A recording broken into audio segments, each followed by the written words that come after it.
찬양 감사합니다.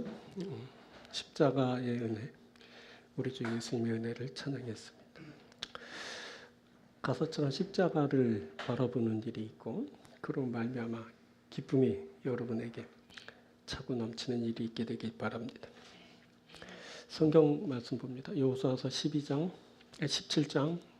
12절부터 18절까지입니다. 여호수아서 17장 12절부터 18절까지. 그러나 므낫세 자손이 그 성읍들의 주민을 쫓아내지 못하며 가나안 족속이 결심하고 그 땅에 거주하였더니 이스라엘 자손이 강성한 후에야 가나안 족속에게 노역을 시켰고 다 쫓아내지 아니하였더라.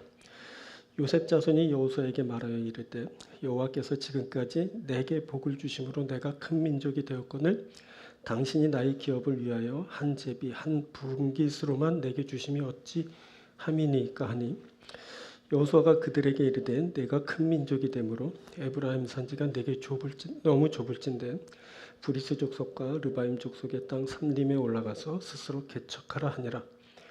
요셉 자손이 이르되 그 산지는 우리에게 넉넉하지도 못하고 골짜기 땅에 거주하는 모든 가나안 족속에는 베스안과 그 마을들에 거주하는 자이든지 이스라엘 골짜기에 거주하는 자이든지 다 철병거가 있나이다 하니 여호수아가 다시 요셉 족속의 곧 에브라임과 므낫세에게 말하여 이르되 너는 큰 민족이요 큰 권능이 있은즉 한 분깃만 가질 것이니라.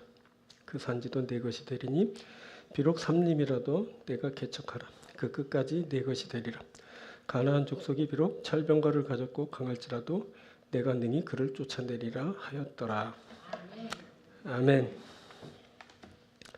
자, 봉독해드린 여호수아서 17장 12절부터 18절을 본문으로 스스로 개척하라 라는 제목으로 함께 말씀 나누도록 하겠습니다. 가나안 전쟁이 갈렙이 헤브론을 점령하면서 일단락되었습니다. 그가 하나님의 임재 가운데 도전하여 그 사명을 완수하였습니다. 그때 그에게선 진취적인 도전의식이 발견되었습니다. 그런데 오늘 본문에서 또 다른 유형의 그 삶의 태도가 발견됩니다. 그것은 만족하지 못하고 불평을 쏟아내는 요셉 자손의 모습입니다. 그런 요셉 자손에게 여호수아는 스스로 개척하라 라는 말을 해줍니다. 이 스스로 개척하라는 말에서 우리는 진취적이고 능동적인 기상을 엿보게 됩니다. 바로 영적 기상입니다. 그때 이 영적 기상을 품고 개척하는 일이 요셉 자손들에게 사명으로 주어졌습니다. 이 개척하는 일을 하려면 무엇이 필요할까요? 어떻게 하면 개척하는 일을 성공적으로 이룰 수 있을까요? 오늘은 이것에 대해 함께 살피려고 합니다. 개척하는 것에 대한 말씀을 나누는 겁니다. 오늘 말씀은 세 부분으로 전합니다. 말씀을 전하고 들을 때 우리에게 하나님의 은혜가 함께하게 될 줄 믿습니다. 첫째는 축복과 사명에 대한 이해가 필요합니다. 이것은 축복을 사명으로 이해하는 것을 말합니다. 자, 축복과 사명에 대한 이해가 중요합니다. 그것은 이 이해가 사람에게 아주 중요하게 작용하게 되기 때문입니다.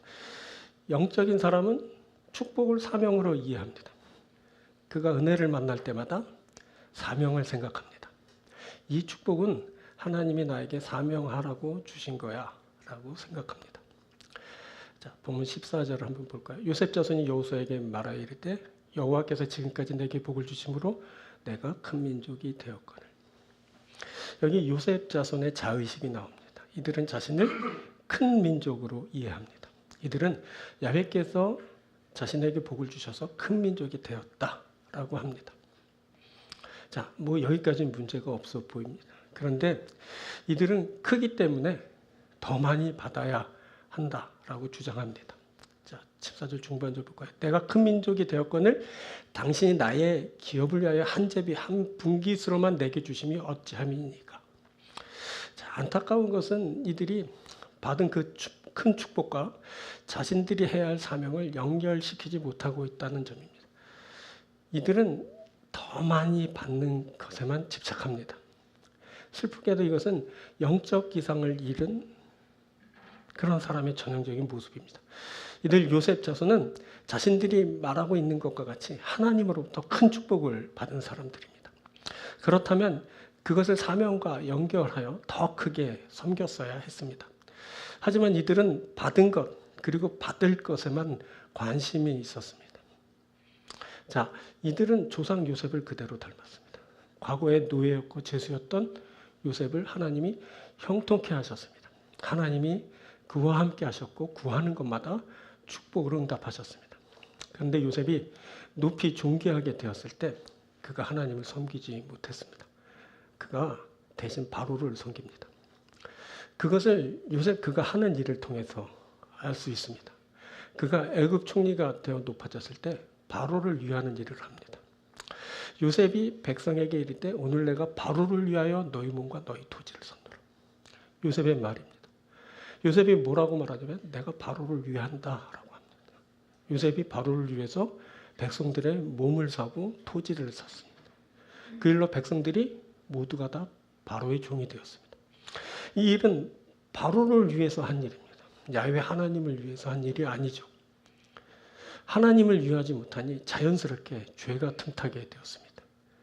바로를 위해서 그가 인신매매를 서슴지 않습니다. 그가 백성들을 물건처럼 매매하고 이리저리 막 옮겨 놓습니다. 그 결과는 참혹했죠. 사랑해서 살리려고 애굽으로 데려온 그의 가족들이 바로를 섬기는 노예가 됩니다. 그렇게 이스라엘의 종살이가 시작된 겁니다. 그들이 모두 바로의 노예가 되어서 400년 동안 그를 섬기게 됩니다. 자, 우리가 알아야 됩니다. 우리는 위하는 자에게 속하게 되어 있습니다. 위하는 그 대상을 섬기게 되어 있습니다. 그때 나뿐만이 아니라 나와 함께하는 이들이 나의 후손들이 다 그렇게 됩니다. 사람이 그렇게 하나님을 떠나게 되는 겁니다. 하나님을 위하지 못하는 이들은 다른 것을 섬깁니다. 세상을 섬기고 사람을 섬기고 돈을 섬기고 우상화된 그것들을 섬기는 겁니다.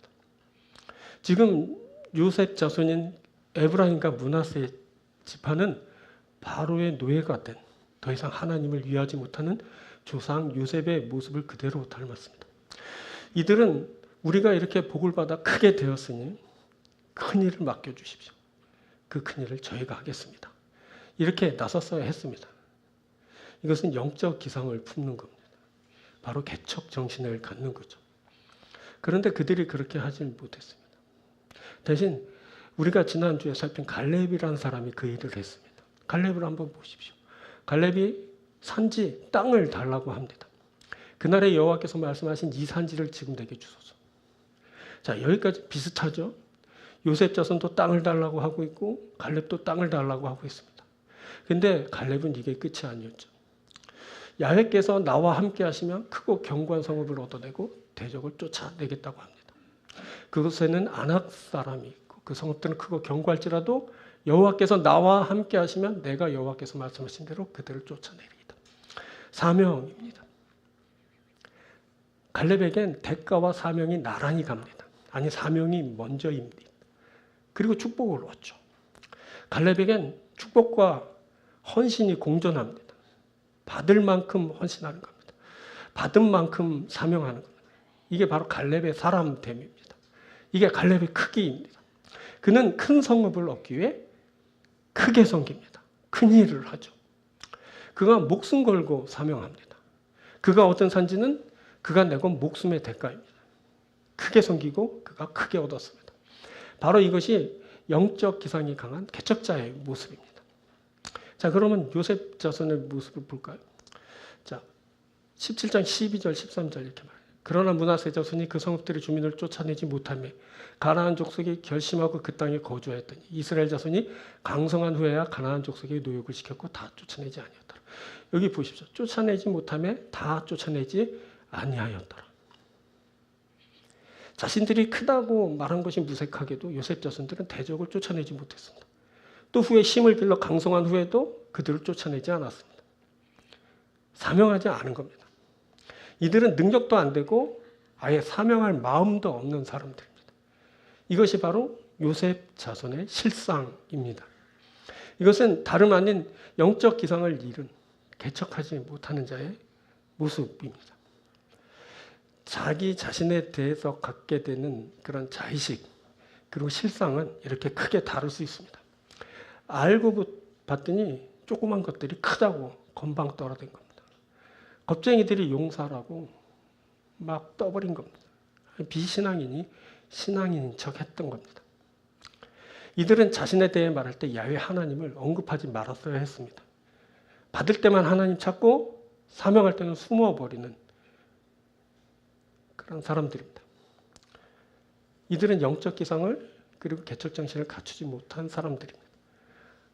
거기에 허세만 가득한 그 불쌍한 사람들이죠. 이들은 과거에는 쫓아내지 못하였고 지금은 쫓아내지 않고 있습니다. 다시 볼까요? 12절. 그러나 므낫세 자손이 그 성읍들의 주민을 쫓아내지 못하며 가나안 족속이 결심하고 그 땅에 거주하였더니 이스라엘 자손이 강성한 후에야 가나안 족속이 노역을 시켰고 다 쫓아내지 아니하였더라. 다 쫓아내지 아니하였더라. 앞에 거는 못해서 그런 거고 뒤에 쫓아내지 않은 것은 그들이 그렇게 선택했다는 것을 뜻합니다. 왜 쫓아내지 못했고 또 쫓아내지 않았을까? 자 보십시오. 가나안 족속에게 노역을 시켰고 다 쫓아내지 아니하더라. 노역, 노동인데 일 시키려고 그런 겁니다. 자신들은 그 힘든 일을 하기 싫은데 마침 힘든 일 시킬 사람들이 생긴 겁니다. 그때 이들은 그게 뭐가 어땠어 하면서 그들을 그렇게 그냥 거기에 머물게 했습니다. 영적 개념을 상실하는 겁니다. 개념 없으면 여러분 이렇게 됩니다. 야, 시대가 바뀌었어. 이제 더불어 함께 가야 돼. 쟤들이 얼마나 이용 가치가 많은데 이제 미래를 생각해야지. 개념 상실하면 이렇게 되는 겁니다. 힘들다고 사명 놓게 되는 겁니다. 쫓아내야 할 것을 쫓아내지 못합니다. 개척하는 일은 엉뚱한 사람들이 하게 됩니다. 그때 이용 가치가 있다고 쫓아내야 할 대적들을 그대로 두었습니다. 그때 죄가 이 사람들을 통해 틈탔습니다. 하나님이 가증스럽게 여기는 저들의 행위가 이스라엘 자손들에게 그대로 행해지게 되었습니다. 후에 이스라엘 자손들이 음란하고 잔인한 저들이 자신들의 신 앞에서 행하던 그 일들을 그대로 재현하게 됩니다. 성전에서 음란 행위라고 자기 자식 새끼들 잡아서 신 앞에 바친 인신 제사를 막 드리게 되는 겁니다. 쫓아내야 할 것을 쫓아내지 못한, 사명하지 않으면, 개척하지 않으면 이런 일이 발생하는 겁니다. 쫓아내야 할 것은 발견되는 즉시 하나님이 주신 권능으로 쫓아내야 합니다. 이것만 정답입니다. 쫓아내지 못하면 그 잔재가 언젠가는 반드시 고개를 들게 되어 있습니다. 그러면 또다시 비극적인 역사가 반복되는 겁니다. 죄의 노예가 돼서 계속 신음하고 고통하게 되는 겁니다. 그렇다면 왜 이런 일이 발생할까요? 왜 많이 받은 자가 섬기지 못하는 걸까요? 왜 큰 자가 섬기는 일에 실패하는 걸까요? 그것은 축복과 사명에 대한 이해에 실패했기 때문입니다.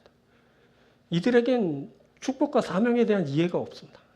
그래서 이들은 많이 받고 겨우 교만해집니다. 크게 받아놓고 그냥 불평만 해댑니다. 초라한 군상들의 모습입니다. 영적 기상을 전혀 찾아볼 수 없는 그런 영적 미숙아들의 모습입니다. 자, 예수님의 제자들은 높아지는 것에 관심이 있었습니다. 세베대 아들 야고보와 요한은 주께 주의 우편에 좌편에 앉혀달라 이렇게 청했습니다. 그런데 예수님은 그런 그들에게 자신은 섬기러 왔다고 이렇게 말씀하면서 크고자 하는 자는 섬기는 자가 되라고 하셨습니다. 보잘것없는 그런 사람을 제자 삼고 사도 삼아 줬더니 저들은 높아지고 크게 되는 것에만 혈안이 돼가지고 그렇게 사명을 망각하고 그렇게 예수님의 신기를 힘들게 했습니다.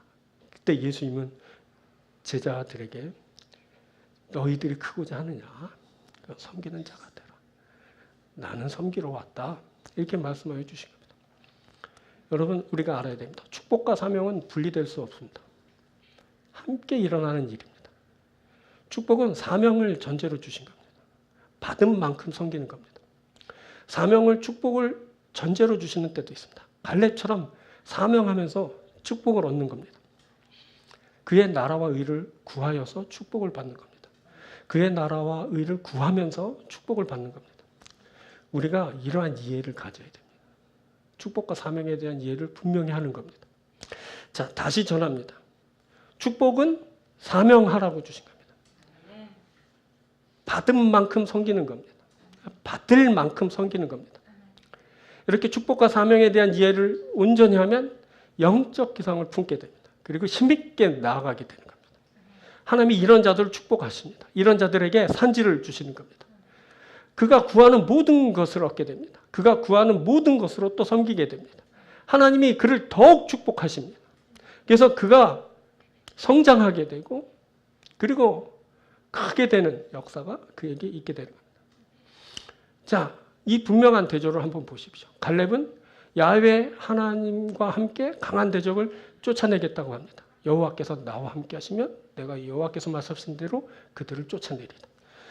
그런데 요셉 자손은 그냥 편히 앉아서 큰 복을 받고 큰 민족이 되었다고 합니다. 요셉 자손이 여호수아에게 말하이르되 여호와께서 지금까지 내게 복을 주심으로 내가 큰 민족이 되었다. 이들이 한 일은 하나도 없습니다. 그냥 앉아서 받은 겁니다. 그 결과 갈렙은 강력한 대적 아낙 자손을 쫓아내고 기업을 얻습니다. 그 기업이 지속적으로 유지되고 발전하게 되죠. 헤브론이 그니스 사람 여분네 아들 갈렙의 기업이 되어 오늘까지 이르렀으니 이는 그가 이스라엘 하나님 여호와를 온전히 쫓았습니다. 그런데 요셉 자손은 아무 사명도 하지 않은 채 자신이 큰 민족이 되었는데 한 분기 아주 작은 것을 받았다고 불평만 해댑니다. 내가 큰 민족이 되었거늘 당신이 나의 기업을 위해 한 제비 한 분깃으로만 내게 주시면 어찌함이니까. 여러분 차이가 느껴지십니까? 또 다시 말씀드립니다. 축복은 사명하라고 주신 겁니다. 받은 만큼 섬기는 겁니다. 받을 만큼 섬기는 겁니다. 영적 기상을 품으시고 하나님이 주신 그것을 개척하면서 많은 축복을 받는 여러분들이 되시길 바랍니다. 많은 축복을 받고 또는 그 축복을 앞에 두고서 받은 것으로 또 받기 위해서 여러분들이 기꺼이 섬길 수 있게 되길 바랍니다. 영적 기상을 품으시고 개척하면서 하나님 주신 그것으로 가서 많은 것을 이루고 하나님 앞에 영광을 드리고 하나님부터 많은 축복을 받는 여러분들이 되길 주여로 축원드립니다. 자, 두 번째 뭐냐면 결핍과 축복의 상관관계입니다. 이것은 결핍을 축복으로 채우는 것을 말합니다. 축복과 사명에 대한 그 상관관계가 있습니다. 자, 이 상관관계를 따라 결핍을 축복의 기회로 삼는 것이 아주 중요합니다. 자, 영적 기상이 있는 사람은 결핍을 축복의 기회로 삼습니다. 결핍을 만나면 의욕적으로 더욱 힘을 내는 사람들입니다. 내가 부족하니 더 열심을 내야겠다. 이런 사람입니다. 개척 정신으로 행하는 겁니다. 그때 좁다고 불평하는 요셉 자손에게 여호수아가 이렇게 말했습니다. 여호수아가 그들에게 이르되 내가 큰 민족이 되므로 에브라임 산지가 내게 너무 좁을진데 브리스 족속과 르바임 족속의 땅 삼림에 올라가서 스스로 개척하라 하니라. 여기 결핍과 축복의 상관관계가 나옵니다. 좁다고? 그러면 스스로 개척해. 이런 말입니다. 좁아 부족한 결핍을 스스로 개척해 넓히라는 겁니다. 이 개척하라는 말은 18절에서 또 한 번 나오는데 이 개척하다라는 그런 말은 만들다, 창조하다라는 의미입니다. 이 말은 주로 하나님과 연결돼서 하나님의 창조 사역에 그렇게 쓰인 말입니다. 근데 이 말이 사람과 연결되면서 어떻게 쓰냐? 베어버리다, 베어넘기다라는 의미로 쓰였습니다. 자, 본문에 개척하다라는 말 역시 보편적으로 베는 것으로 해석을 하죠. 산지 삼림을 개척하다. 이게 말하면 삼림을 베고 개간하라라는 그런 뜻으로 이제 쓰인 겁니다. 자, 이 산지를 개척하라는 말은 그 산림을 베고 그 땀 흘려 그것을 이제 개간해 내라라는 말입니다. 산지는 분명 험난했을 것이고 그래서 산지 개간은 정말 어렵고 힘든 일이었을 겁니다. 그런데 그 산지를 달라고 한 사람이 있었죠. 이게 누구냐면 바로 갈렙입니다. 그날에 여호와께서 말씀하신 이 산지를 지금 내게 주소서. 갈렙은 산지를 달라고 그 산지에서 아낙 사람 쫓아내겠다고 그렇게 말했습니다. 여기서 쫓아내다라는 말은 그 능동적인 그런 자세로 볼 수 있다면 요셉 자손들에게 말한 개척하다라는 말과 같은 의미로도 이제 볼 수 있을 겁니다. 쫓아내다, 개척하다. 쫓아내는 것도 개척하는 것도 능동적으로 나서서 그렇게 적극적으로 행하는 그런 행위인 겁니다.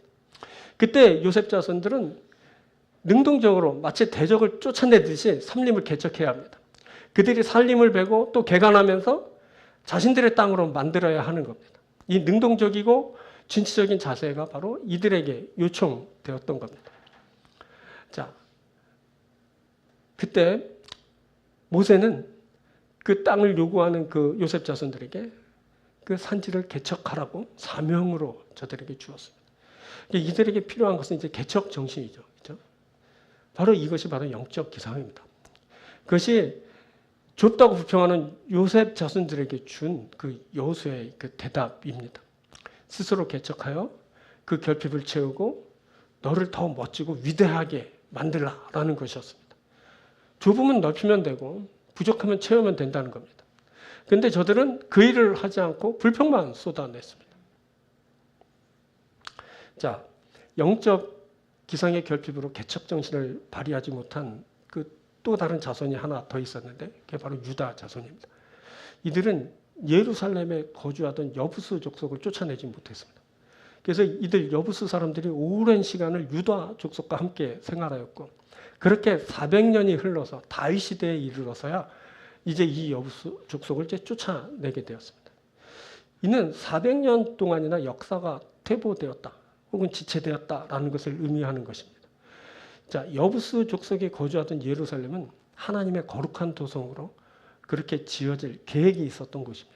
예루살렘은 그렇게 세워져서 이스라엘의 영적 그 중심부 역할을 해야 하는 곳이었습니다. 그런데 유다 자손들이 그 여부수 족속을 쫓아내지 않음으로써 그 일이 무려 400년 동안이나 지체된 겁니다. 그 일은 여기서 그치지 않고 그 400년 동안 사사 시대를 거칠 때 그 시대가 영적으로 문란하게 된 원인을 제공하게 됩니다. 그때는 영적 암흑기였죠. 그때 유다 자손들이 대수롭지 않게 여겨서 사명하지 않은 그 일의 결과가 그렇게 참혹하게 이제 전개되었던 겁니다. 이렇게 영적 기상의 결여로 마땅히 그 개척해야 할 곳을 하지 못하게 된 그 결과는 영적 현상으로 이어지게 되고 그 영적 그런 침체를 겪게 되는 곳엔 그 참혹한 그런 일이 발생하게 되는 겁니다. 자, 그런데 유다 자손은 아니지만 이방인으로 유다 지파에 속했던 그니스 사람 갈렙이 있습니다. 이 사람들은 본 유다 지파들이 하지 못한 이 사람은 갈렙은 유다 자손들이 하지 못한 그 일을 하게 되었습니다. 그가 장대한 아낙 자손이 살고 있는 크고 견고한 성읍을 점령하게 됩니다. 그때 그가 그 큰 아낙 자손을 쫓아냈습니다. 그가 적극적이고 진취적으로 도전해서 그 일을 이제 이루게 된 겁니다. 이게 바로 개척 정신입니다. 그때 갈렙은 없다고 상심하지 않고 좁다고 불평하지 않았습니다. 갈렙은 없음을 있음으로 하기 위해 말씀을 붙들고 힘을 냈습니다. 그가 한껏 벼르고 있다가 때를 만나 도전하고 있습니다. 하나님이 임할 때 그는 하나님의 인도하심을 받아 산지로 나아갔습니다. 그는 하나님의 임재 가운데 거대한 아낙 자손을 쫓아내고 그 크고 견고한 성읍을 이제 쟁취합니다. 그때 그에게는 아무것도 없었지만 그 큰 성읍이 그의 기업이 되었습니다. 없는 곳에 있게 되는 일이 일어났습니다. 좁은 곳이 넓어지는 일이 있게 되었습니다. 그가 약속을 축복으로 받았습니다. 이렇게 갈렙이 나서면 놀라운 일들이 일어납니다. 어렴풋했던 그 흐릿함을 뚜렷함으로 바꿉니다. 약속이 실감나는 바 현실이 됩니다. 말씀으로 임한 약속을 눈에 보이는 그런 현실로 만든 사람이다. 그가 만나면 모든 것이 변화됩니다. 막 상징이 현실이 됩니다. 몹쓸 것이 유용한 것이 됩니다. 약함이 강하게 됩니다. 초라함이 존귀함으로 바뀌죠. 타락한 것이 거룩함이 됩니다. 그렇게 기럇 아르바가 헤브론이 되었습니다. 약속은 결핍을 전제로 주어집니다. 결핍이 있어서 약속이 있는 겁니다. 그때 약속은 말씀으로 들려집니다. 말씀으로 들려질 때 그것은 언어 체계입니다. 근데 이 언어 체계가 영적 기상을 품고 개척하는 사람에게서 눈에 보이게 되고 이제 현실로 변화되게 되는 겁니다. 약속은 없음이 있음이 되고 그 부족한 것이 채워질 것이라는 희망을 줍니다. 그 희망은 영적 기상을 품고 개척하는 자에게 의해 현실이 됩니다.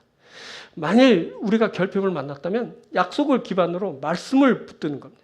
그리고 그 약속이 성취되는 현실을 만나는 겁니다. 이것이 바로 축복입니다. 여러분, 결핍은 축복의 기회입니다. 없음이 축복으로 채워지는 겁니다. 좁음이 축복으로 넓어지게 되는 겁니다. 이것이 결핍과 축복의 상관관계인 겁니다. 이것이 주 안에서 갖게 되는 바로 우리의 희망입니다. 우리가 결핍을 만났으니 이제 축복받을 겁니다. 우리가 지금 결핍을 축복으로 채울 기회를 이제 기다리고 또 만나게 되는 겁니다. 우리에게 뭐가 필요할까요? 영적 기상이 필요합니다. 개척 정신이 필요한 겁니다. 영적 기상에 의한 개척 정신, 이것을 우리가 갖추면 됩니다. 발전이 없는 사람은 늘 쉬운 것을 선택합니다. 그는 매일 쉬운 것을 하면서 그냥 그렇게 살아갑니다. 그래서 그에게는 그 이상의 것이 주어지지 않습니다. 예를 들면 요새 운동 얘기 많이 하는데 근력 운동을 할 때 좀 자기에게 좀 느낌을 줄 수 있는 좀 버거운 무거운 무게를 밀고 당겨야 됩니다. 그래야 근육이 커지고 근력이 향상되는 겁니다. 그런데 매일 가벼운 무게로 운동을 하는 사람이 있다면 그는 오늘도 운동했어 하는 그런 성취감은 있을지 몰라도 근육 성장은 이루지 못하는 겁니다. 공부도 똑같습니다. 공부 잘하려면 어려운 문제에 도전해야 됩니다. 맨날 풀었던 문제 또 풀고 또 풀고. 여러분들 기억하죠? 옛날에 종합영어 앞부분만 그냥 싹 까먹고 뒷부분 하나도 안 읽고 앞부분만 알아 그 사람. 수학도 맨날 앞부분만 풀다가 그냥 그러다 졸업했어. 공부 못하는 사람입니다. 공부 잘하는 사람은 진도 쫙쫙 빼고 어려운 문제 도전하고 그래야 실력이 향상돼서 공부 잘하게 됩니다. 뭔들 안 그렇습니까? 매사에 그렇습니다. 우리가 좀 수준 높은 사람이 되려면 어려운 것에 도전을 해야 되는 겁니다.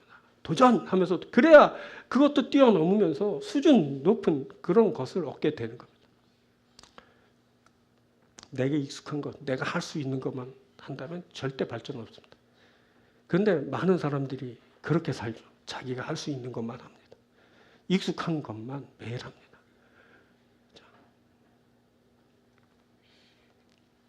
그에게 익숙함 속에 그 찾아오는 평화, 안식은 있겠지만 발전과 변화는 없습니다.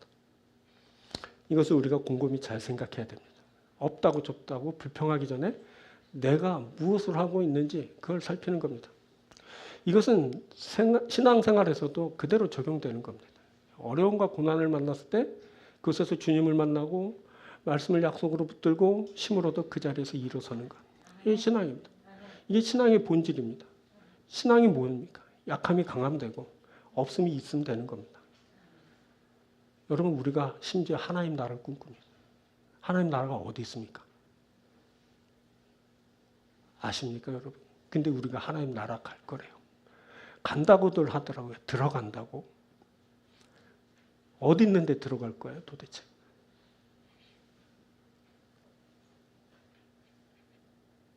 우리가 하나님 나라를 꿈꿉니다.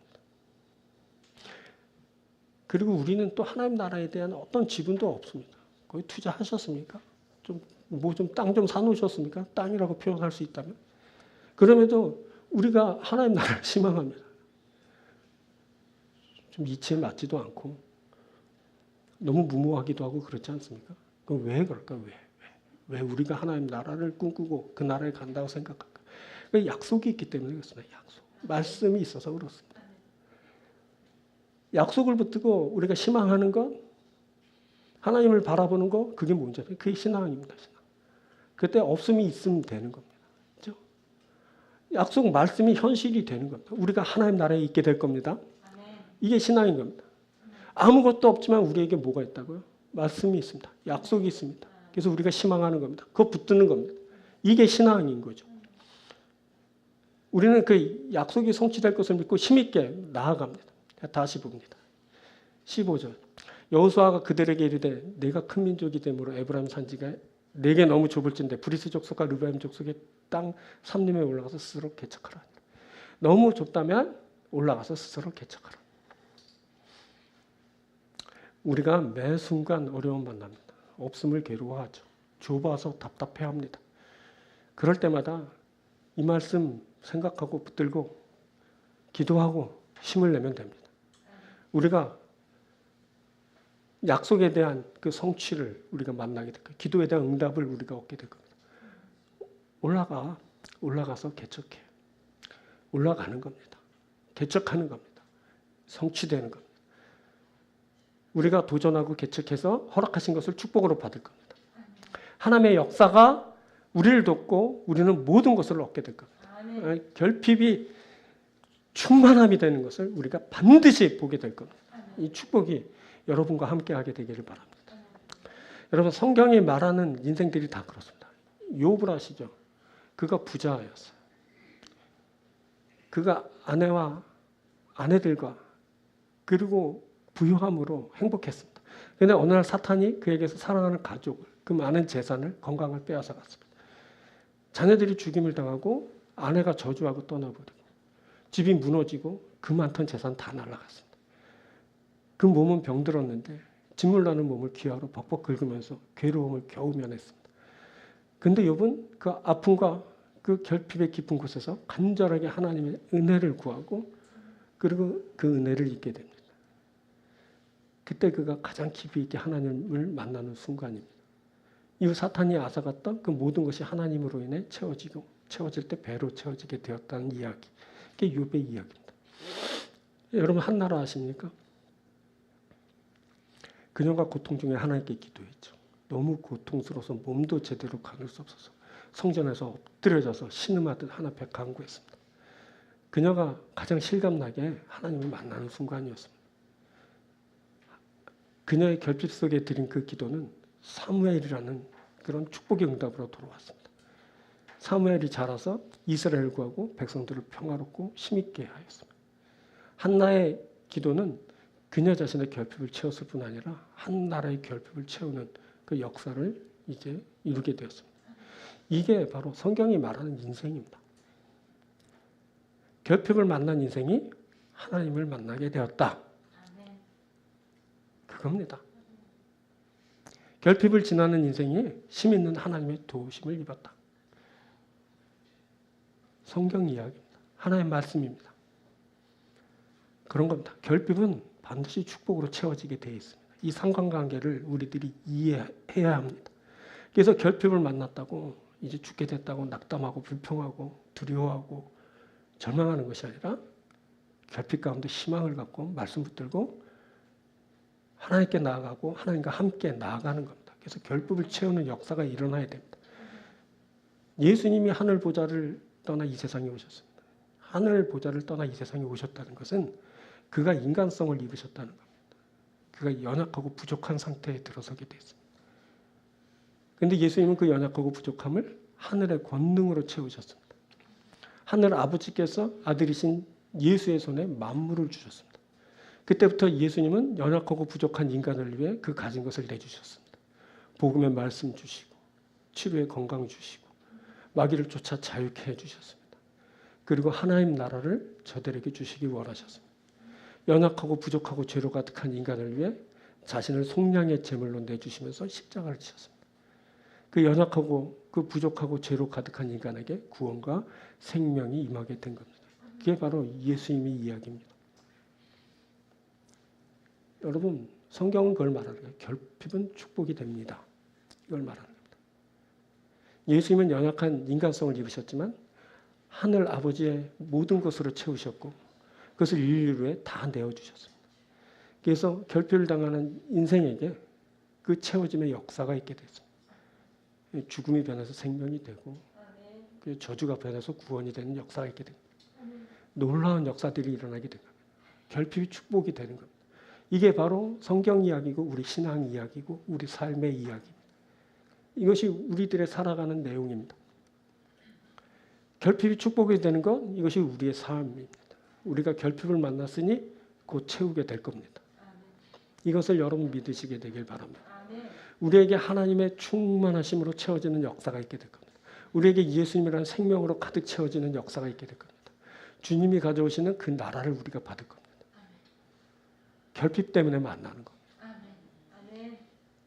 결핍 때문에 우리는 주님을 더 깊이 있게 만납니다. 오늘 우리가 결핍 가운데 나왔는데 우리가 그래서 더 깊이 주님을 만납니다. 더 진심으로 주님 앞에 나아가게 됩니다. 사랑하는 여러분, 결핍 때문에 축복을 받는 여러분들이 되길 주님으로 축원드립니다. 세 번째는 불평과 두려움에 대한 해소입니다. 불평과 두려움을 진취적인 자세로 개척하는 것을 말하는 겁니다. 삶에 불평이 있고 두려움이 있습니다. 그런데 이 누구에게나 불평과 두려움이 있지만 이 불평과 두려움을 해소하는 일이 중요합니다.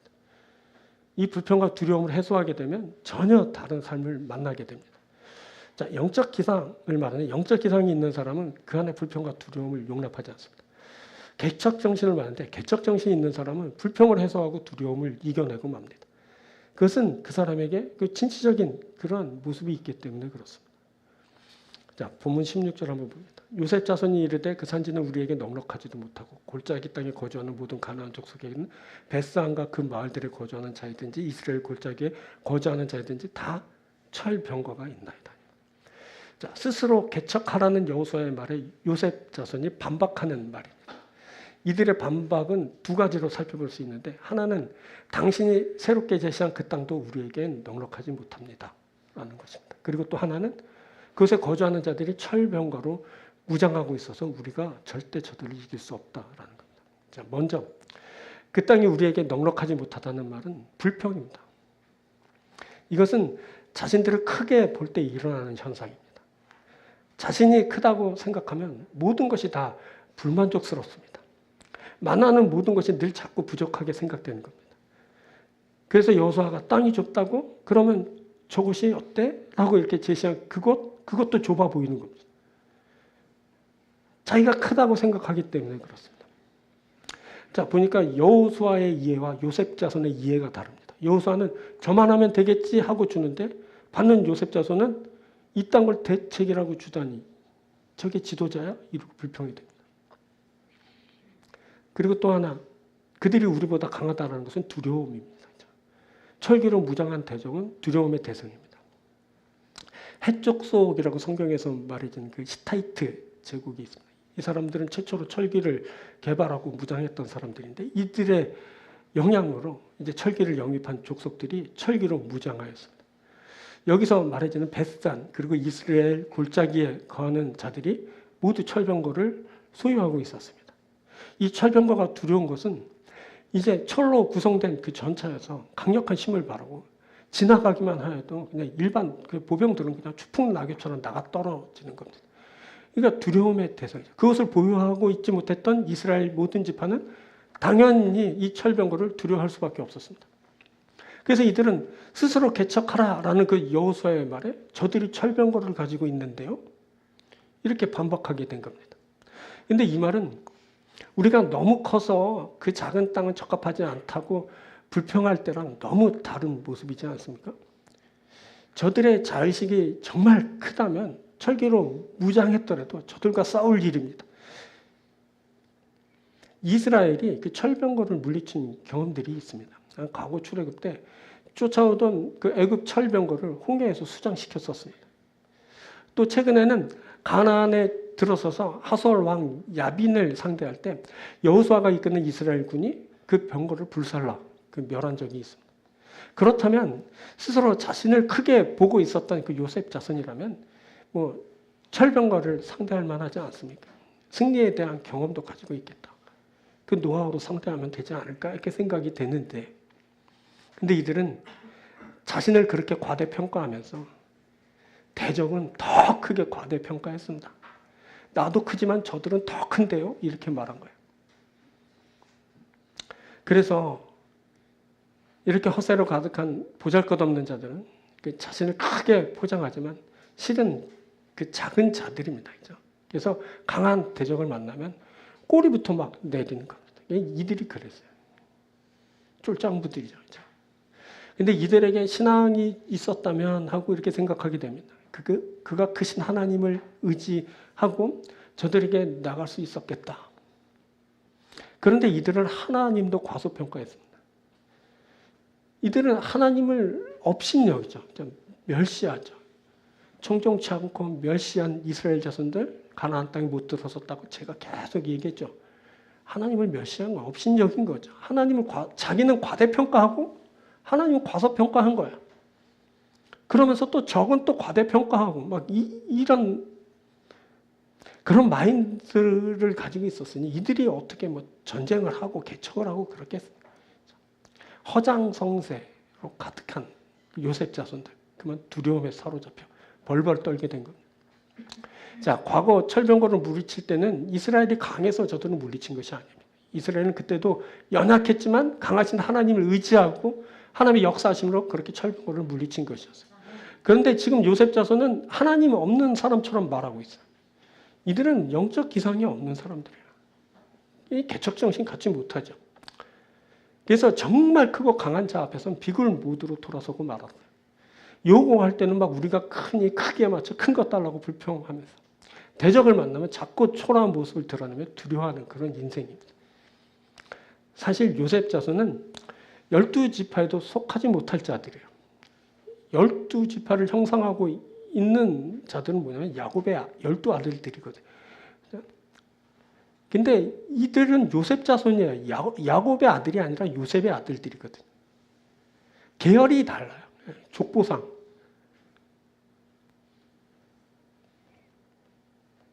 야곱 아들들의 계열, 이스라엘의 계열이 아니에요. 그렇다면 그들이 어떻게 지파를 형성하고 뭐 한 몫을 달라고 할 수 있었겠어요? 손자의 계열인 거예요. 요셉 아들. 자, 많이 생각해서 12지파에 끼워준다 해도 서열이 제일 나중인 거죠. 요셉은 이스라엘의 11번째 아들이거든요. 11번째 아들이면서 또 11번째의 또 아들이에요. 그러니까 손자들이에요. 그러면 땅을 차지하는 일에 제일 뒤에 참여해야 할 것 같지 않습니까? 자, 땅 분배의 원칙이 일찍이 모세 때 다 정해졌어요. 지파의 인구수에 비례해서 인구수가 많은 지파가 큰 땅을 얻게 되어 있었고요. 위치는 제비로 뽑게 되어 있었어요. 좋은 땅, 나쁜 땅 해가면서 분명히 다툴 것이 분명하기 때문에 제비 뽑아라 그랬어요. 그 제비 뽑는 우선권은 누구에게 주었냐? 갈렙이 헤브론을 취했기 때문에 이제 나중에 이제 유다 지파가 갈렙이 속한 유다 지파가 제일 먼저 하게 되었고, 그 다음으로 요셉 자손들에게 우선권이 주었는데 이는 순전히 압이 잘 둔 덕에 그렇게 된 거예요. 과거에 모든 이스라엘이 굶어 죽게 되었을 때, 그죠? 요셉이 있는 애굽으로 가서 생명을 구했지 않습니까? 그래서 그 요셉의 은혜를 입었다 그래서 그 새끼들한테 이 우선권을 준 거예요. 그렇게 순서가 정해진 거예요. 근데 문제는 뭐냐면 그때 아직도 땅을 분배받지 못한 그 지파가 7이나 있었다는 거예요. 12지파 중에 7지파가 아직 땅을 분배받지 못했어요. 그런데 지금 요셉 자손들은 뭐예요? 이미 받아놓고 그 땅이 크네, 적네, 뭐 마음에 드네, 안 드네 하면서 불평을 해댄 거예요. 지금 그럴 일이 아니라는 거죠. 자, 그럼에도 땅 분배 이루어졌고 이런 일에 대해서 요셉 자손은 불만을 제기했어요. 아주 못됐죠, 이 사람. 지 분수도 모르고 막 교만 떨어 이런 사람들이 있대 돼요. 우리 주변에도 많아요, 이런 사람들이죠. 자, 세월이 흘러 사사 시대가 왔어요. 사사 기드온이 미드ion과 전쟁을 하면서 도움을 청할 때 요셉 자손인 에브라임 자손은 들은 척도 안 했어요. 야, 이방과 싸우는데 우리들도 함께 싸우자. 우리는 한 골육이 아니야. 막 이렇게 청했는데 들은 척도 안 했어요. 이들은 크고 수도 많았지만 민족을 구하는 일에 도움이 되질 않았죠. 그러다가 기드온이 힘겹게 싸우고 승리를 거두게 되었어요. 그리고 돌아오는데 이 에브라임 지파가 막 대군을 이끌고 나가가지고 죽여버리겠다고 막 온갖 불평을 다 떨어놓고 시비를 걸었다. 왜 우리를 전쟁에 안 데리고 가서 우리가 민족을 구할 기회를 박탈하고 네가 뭔데 영광을 독차지하냐. 도움을 청할 때는 꿈쩍도 하지 않고 못 들은 척하다가 나중에 뒷북치면서 나와가지고 왜 니네들 가서 기드온은 목숨 걸고 싸워서 겨우 이기고 돌아오는데 그 사람 앞에서 막 이런 거예요. 그때 기드온이 어떻게 하셨냐. 이 사람은 참 현명한 사람이야. 그 앞에 엎드려서 내가 한 일이 어찌 당신의 한 것과 비교되겠습니까? 이러면서 엎드리죠. 내가 한 일은 아무것도 아닙니다. 왜 당신들은 크고 위대하지 않습니까? 이렇게 막 지켜서 주니까 그때 한 번만 봐준다 너 그 씩씩거리고 돌아가죠. 그 후에도 에브라임의 이런 행각은 변하지 않았어요. 입다라는 사람이 사사가 됐을 때 이스라엘이 그때는 암몬 자손과 싸워요. 그때도 역시 에브라임은 도움을 주지 않고 있다가 어찌해서 우리를 빼놓고 갔느냐 하면서 시비를 걸어댔죠. 입단 내 놈의 집을 불살라버리겠다 막 그렇게 협박을 해댔어요. 근데 입단은 기드온과 좀 달랐어요. 그가 진중히 생각하고 행하는 그런 사람이 아니에요. 그가 기생의 아들이에요. 정실의 아들들에게 막 이루 말할 수 없는 그런 핍박을 당했어요. 생명의 위협을 지니까 심각한 괴롭힘을 당하면서 성장한 사람이에요. 그래서 그가 불평등한 세상에 불만이 많았어요. 일단은 잘난 체 하는 놈들 꼴을 못 보는 사람이야. 그는 그러죠. 내 놈이 내가 목숨 걸고 싸울 땐 쥐죽은 듯이 가만히 있다가 지금 와서 무슨 말이냐 하면서 에브라임과 전쟁을 벌이게 돼요. 그냥 에브라임 사람이 4만 5천 명이, 4만 2천 명이 입다한테 죽임을 당해요. 임자 제대로 만난 거예요. 네. 조금 가졌다고 건방 떨고, 조금 크다고 큰 소리 치고, 도와달라는 요청 우습게 알고, 사람 무시하고 헛소리 하다가 언젠가는 임자 제대로 만나는 날이죠. 그때는 그날에는 대책안서는 무자비한 반응이 돌아오게 됩니다. 심판의 날이에요. 어떻게 해야 되냐면 내게 있는 불평을 그 응어리를 빨리 해소해야 됩니다. 두려움을 빨리 제거해야 됩니다.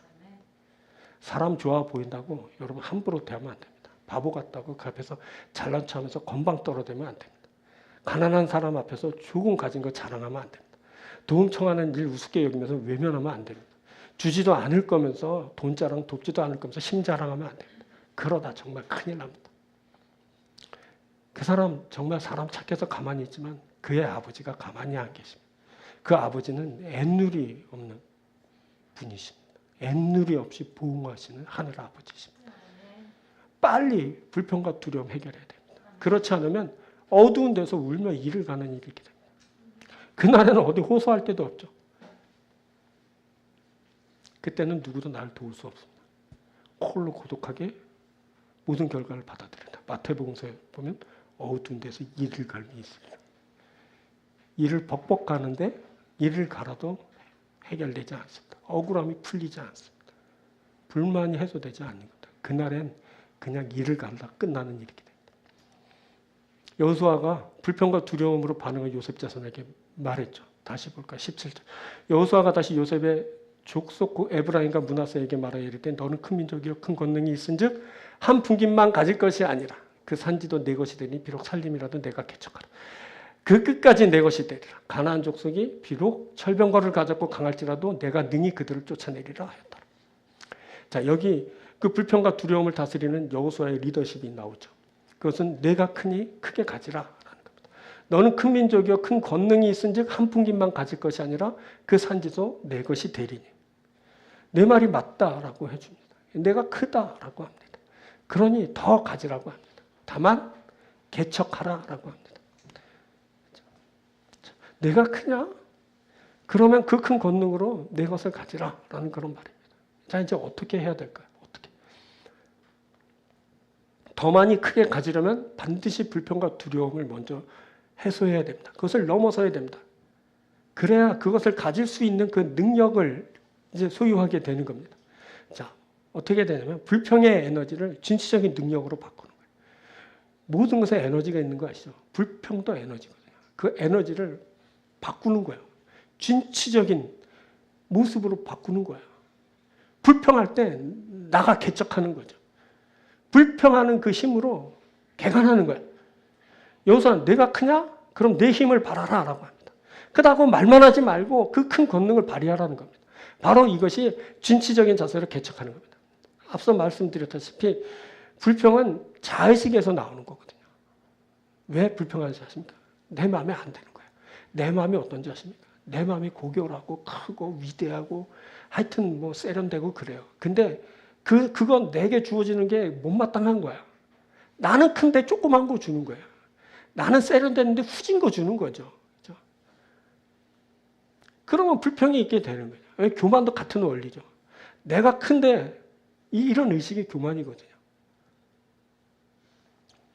자, 크고 대단한 의식에서 나오는 게 불평이에요. 그렇다면 그 크고 대단한 그 자의식을 에너지로 발휘할 수 있는 거예요. 갈렙의 도전의식 바로 그것이 이것입니다.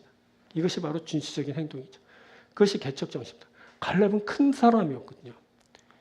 크게 놀잖아요. 크게 행동하잖아요. 큰 만큼 도전하잖아요. 큰 만큼 가서 그 큰 사람, 자기보다 큰 사람도 막 넘어뜨리고 그 경과가 큰 성읍을 갔잖아요. 자기의 큰 것을 에너지로 그대로 활용한 거예요. 갈렙이 왜 불만이 없었겠어요? 왜? 그야말로 진짜 불평이 가득한 사람이죠. 자기가 충성을 다하고 공은 다 세웠는데 엄한 놈이 지도자가 됐어요. 40년 동안 죽어 지내야 됐어요. 왜 불평이 없었겠어요? 근데 그는 고개를 숙이고 여호수아 앞에 엎드리죠. 내게 주십시오. 허락받고 가거든요. 당신이 리더니까, 지도자니까, 하나님이 세운 종이니까 당신이 허락해야만 내가 가서 싸워서 무턱대고 가서 싸워서 이겨서 이거 내 땅 이런 거 아니거든요. 그에겐 질서가 있고 룰이 있죠. 하나님이 주신 그러한 고유한 그러한 질서를 갖고 있어요. 그래서 지도자한테 꿇어 엎드려. 자기보다 못한 사람인 거 분명히 알아요. 겁쟁이였거든요. 뒤에서 올쏘올쏘 하던 사람이에요. 근데 그 사람에게 엎드려 허락해 주십시오. 허락해서 가고 나중에 성경 보면 여호수아가 주었다 그래요. 여호수아가 뭘 줘요? 주긴 지 땅도 아니면서. 갈렙이 가서 쟁취한 거거든요. 근데 그때도 순서를 따라 여호수아가 줘요. 그래서 갈렙이 고맙습니다 하고 받아요. 이 사람들 정말 웃겨요. 잘 생각해봐요. 그 산지를 내게 주소서. 그 산지가 누구의 거예요? 여호수아의 거예요? 갈렙의 거예요? 아니에요. 임자가 있는데 지네 것도 아니면서 달라 그러고 지네 것도 아닌데 그래 그럼 너 가져. 이상한 사람들이죠. 정말 이상해요. 아무튼 그래요. 하나님의 말씀이 있어서 그렇게 된 거지만 갈렙이 불만이 얼마나 컸겠어요. 근데 그는 그 모든 것을 해소했죠. 에너지 전환이 있었던 거야. 그 응어리지고 속상하고 눌리고 상하고 불편한 그 마음을 진취적인 기상 도전 정신으로 바꾼 거예요. 개척 정신으로 바꿨어요. 그래서 가서 도전 그리고 나갔다. 힘이 얼마나 세졌겠어요.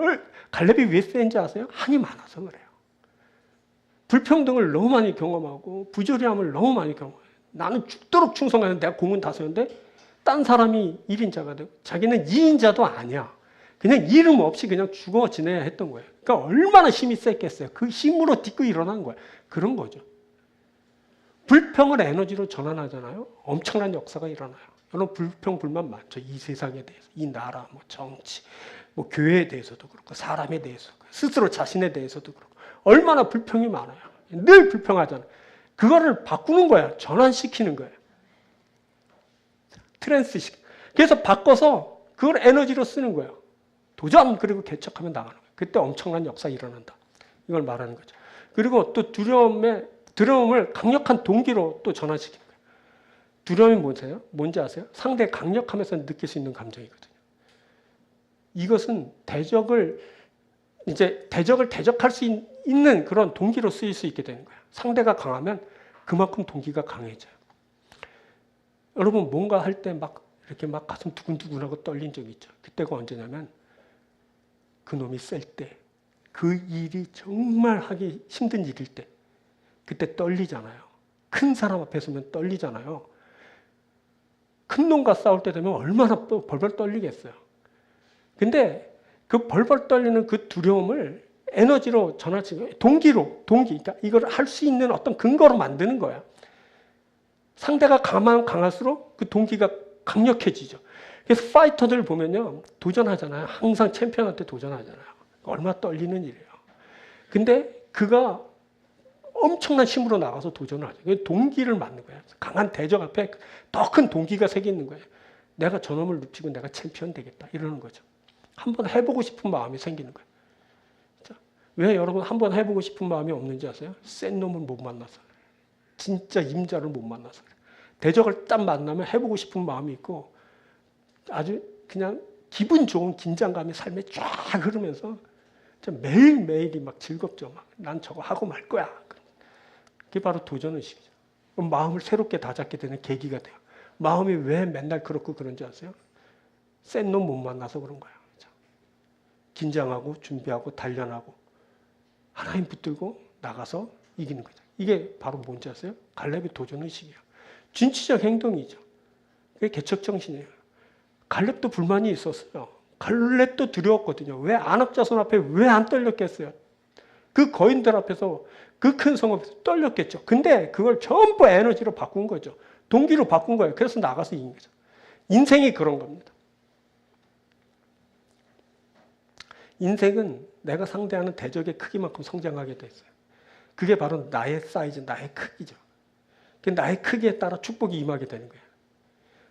그때 우리는 내 크기에 합당한 능력을 바라면 되는 거예요. 진취적인 도전의식으로 개척하는 것을 말해요. 그래서 우리가 축복을 얻기 위해서 진취적인 도전의식으로 개척해야 돼요. 진취적인 도전의식으로 대적을 쫓아내야 되는 거예요. 우리는 하나님의 권능을 이기적으로 이용하면 안 돼요. 주신 능력으로 축복으로 삼는 일을 해야 되는 거예요. 자, 예수님 보십시오. 예수님이 겟세마네 동산에서 기도하시면서 십자가를 지실 힘을 얻으셨어요. 예수님이 얼마나 자기가 십자가를 져야 되는 그 일에 대해서 얼마나 내가 왜? 라는 느낌, 그리고 그 십자가를 지고 죽음 가운데 나가야 되는데 얼마나 그 처절한 두려움을 느끼셨겠어요. 인간성을 입으셨는데 그분이. 예수님이 뭘 두려워요? 예수님이 뭐가 불만이 있겠어요? 예수님도 그런 거예요. 왜냐하면 인성을 갖고 계시기 때문에 그래요. 완벽한 인간이자 완벽한 신이라고 예수님을 그렇게 배웠잖아요. 예수님도 눈물을 흘리시고요. 예수님도 화를 내시고요. 예수님도 조반을 잡수시고요. 그러셨어요. 속상해하시고 안타까워하시고 애달파하셨다는 표현도 나오잖아요.